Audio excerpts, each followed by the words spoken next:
Hey folks, the Earthlings. Welcome to Decoding the Earth, the podcast where we dig deep into the layers of our planet to uncover the fascinating stories beneath our feet and sometimes even above our heads. I'm your host Raihan Ghani, a geologist and professor here to bring the rocks to life. Each episode will explore how geology shapes us by shaping the world around us. Ready to decode the Earth? Let's rock. Today we are talking about a rock star of the modern world, lithium.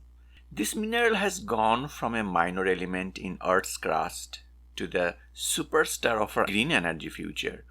So how did lithium rise from obscurity to power our phones, cars, and even our dreams of a sustainable world?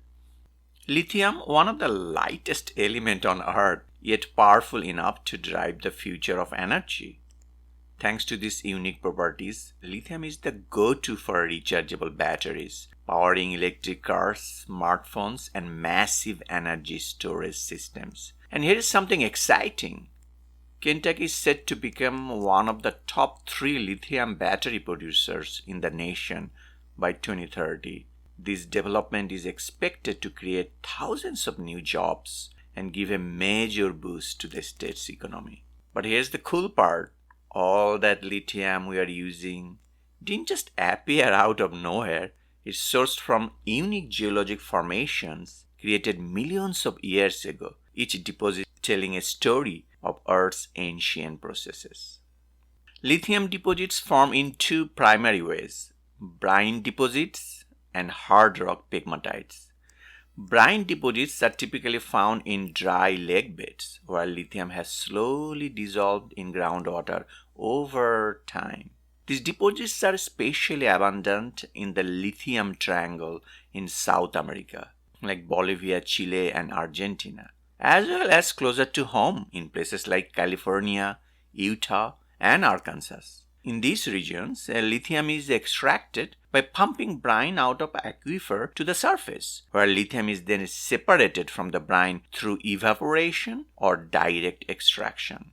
Then we have hard rock sources. Lithium-bearing minerals like spodumene are found in ancient igneous rocks called pegmatites. Imagine a rock candy structure, but instead of sugar, is packed with valuable minerals. These hard rock deposits are mostly found in places like Australia and parts of US, especially Nevada and North Carolina. This type of deposit requires a more intensive mining process, but it offers a high concentration of lithium. As geologists, we play a critical role in understanding where these resources are, how to extract them responsibly, and how to innovate in recycling and reusing them. And here is the irony.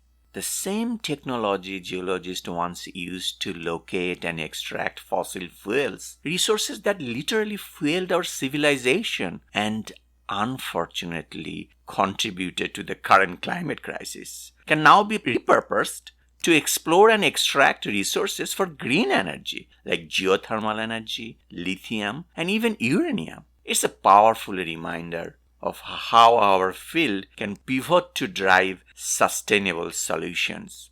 Now here is why this matters. Lithium is a non-renewable resource, and as we transition toward electric vehicles and clean energy, demand is skyrocketing. This raises some big questions. How can we meet the demand without harming our ecosystems? And can we develop effective recycling methods to keep up with future needs? Here is a fun fact. Did you know that lithium was once used to treat bipolar disorder back in the mid-20th century, long before its potential for energy storage was recognized? Who would have thought that element from Earth's crust could impact both mental health and the health of our planet through green energy? Thanks for joining me on Decoding the Earth. Keep an eye on lithium. It's one of the many minerals that could help power a sustainable future. Next time, we'll dive into another fascinating topic. Until then, keep looking down. You never know what you might discover. Wishing you a happy Earth.